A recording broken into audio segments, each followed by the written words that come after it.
So in Gears of War 3 multiplayer, we have a new mode, which is new to the franchise, but not new to the shooter genre of Team Deathmatch. And it's important to note that when we put things into Gears, we twist them our own certain way to make it kind of Gears-like. And one thing we've done is it's not just a matter of getting to a certain score and wow, the match is over, that was fun. You essentially deprive the other team of respawns. So what ultimately happens is, for a little while, it's regular team and people are spawning in and they're having fun. Then after a certain point, you run out of lives, and it turns into a last man standing type situation, which results in some great dramatic situations in the playtest lab. On top of all that, we've taken some of our previous modes, and one of them, which was kind of called Submission. It was basically a mode where you kind of try and capture an AI and hold it, right? We've changed that so it's capture the leader. So one player on the COG is Chairman Prescott, the player on the Locust is Queen Mira. You spawn and you basically have to capture the leader, take him hostage and take him somewhere in the map and just hang on to him for a certain amount of time, which has proven to be quite a bit of fun.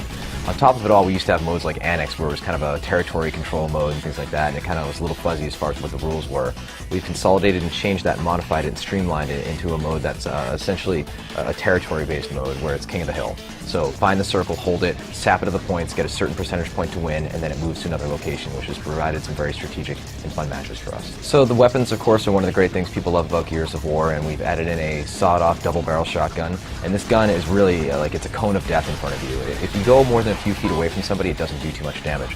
But you can actually catch 2 to 3 people in your spread and jib them immediately, which is amazingly gratifying. We wanted a new assault rifle, and so that's why we came up with the Retro Lancer, sort of the Lancer pre the emergence day. So it's like when the humans were fighting humans. It's got a traditional bayonet, but it's got an awesome charge. You can charge into somebody and throw them like a bale of hay, which is fun. But also to the novel like the Digger, where you can actually shoot a grenade underground and it pops up behind cover and flushes people out of cover.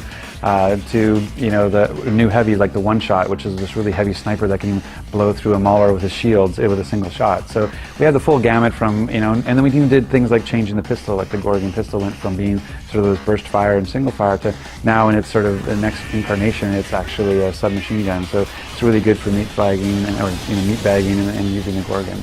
On top of that, we have the Hammer Burst returning. It's semi-automatic.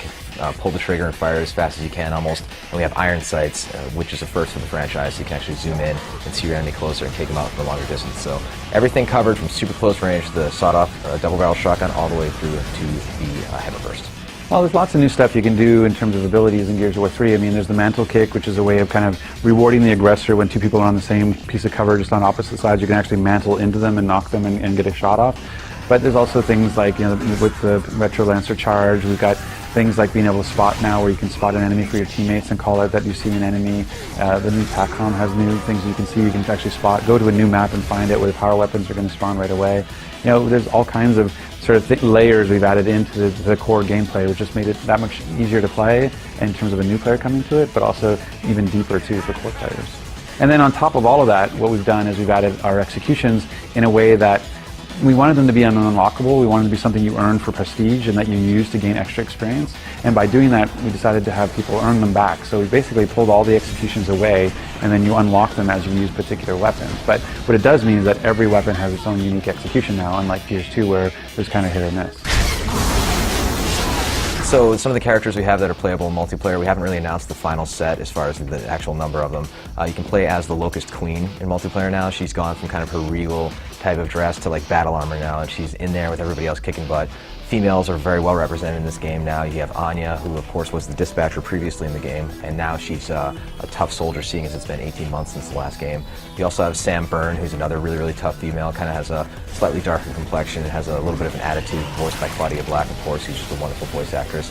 As well as unlockable characters, right? We have, you can play as, Augustus Cole, the Coal Train, right? But you can also unlock his thrashball outfit, being, of course, the sport that he used to play. So seeing this guy who essentially looks like a football player running around and beating the crap out of these locust creatures is immensely gratifying. We hope players want to continue to grind and unlock these things. So we have lots of new maps. I mean, I think so far we've revealed 5 of the new maps that we have, and we have everything from, Trenches, which is sort of a locust-themed map, which has a sandstorm that blows in when you hear the horn roar, to Thrashball Stadium, where Cole used to play, to Overpass, which is a sinking map that over time will actually go into the underground as you're playing. And so it doesn't change the battlefield, but it does give a sort of cosmetic change to the world and makes the maps feel a lot more interactive and dynamic.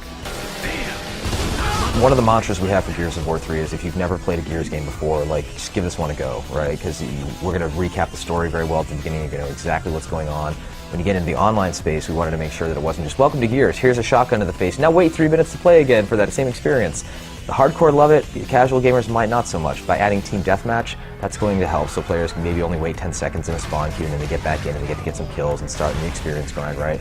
On top of all that, we were putting in a feature that I think might be slightly controversial, but I think is going to help the game in the long run. It's kind of a newbie assistance to the game, whereas we detect if you've never played Gears 1 or Gears 2, have no achievements, you get a little bit of help for your first 10 kills. You get a little bit of extra health, you get a little bit of a damage boost. So you can give them a little bit of the taste of how good it feels to take somebody down in the Gears world. So hopefully, by the time this thing eventually wears off, the training wheels are off and they can kill everybody else with equal skill. So originally Gears 2 was slated to ship in April 2011. We have since made the strategic decision to ship it in holiday window for 2011. We're really excited about the delay, actually. I mean, I understand why it's frustrating for some of the customers. And from our side, you know, the fact that we were completely on track for an April release, it is a little disheartening from that perspective. We were getting set up and we were starting to really close down the project and getting ready to ship it for April. But at the same time, there's a huge opportunity here, which is, you know, betas are not trivial. There's a lot of work to getting, you know, to go through cert and has to be polished enough to be able to get there, because everybody sort of treats it as a demo nowadays. It's not just a beta. And so to have a highly polished beta and have enough time to get fan reactions so that you can incorporate that reaction into it, it takes a lot of work and it takes time. And so that extra 5 months, you know, in that time period, we're going to be able to do that, and not only do it, but I'll do it on top of dedicated servers so that we can actually really test the scalability and are the data centers in the right place, are we in the right place globally, all that kind of stuff. So we're really looking forward to having, you know, this really polished multiplayer experience when Gears 3 ships. Game is coming out holiday 2011. Haven't locked down a specific date, but it's of course exclusively on Xbox 360.